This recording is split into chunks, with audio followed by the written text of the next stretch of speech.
আজকে বৃহস্পতিবার না? আজকের এই রাতটা যে জুমার রাত জানেন আপনারা? আমরা বাংলাদেশে মনে করি জুমার দিন শেষে যে রাতটা ওইটা মনে হয় জুমার রাত, আসলে ওইটা শনিবারের রাত। ইয়াউমুস সাবত, ইয়াউমুস সাবত, ইয়াউমুল আহাদ, ইয়াউমুল ইসনাইন, ইয়াউমুল সুলাসা, ইয়াউমুল আরবিআ, ইয়াউমুল খামিস, ইয়াউমুল জুমআহ। এই হচ্ছে 7 দিনের আরবি নাম। তা আজকে হচ্ছে ইয়াউমুল খামিস।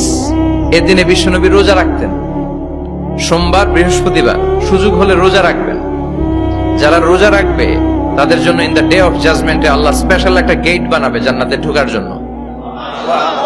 ওইটার নাম হচ্ছে রাইয়ান। মান দাখালাহু লাম ইয়াজমা আবাদা। একবার who can enter within this door he will never be thirsty again. একবার যে দরজা দিয়ে জান্নাতে ঢুকতে পারবে আজীবনের জন্য তার গলার তৃষ্ণা মিটে যাবে।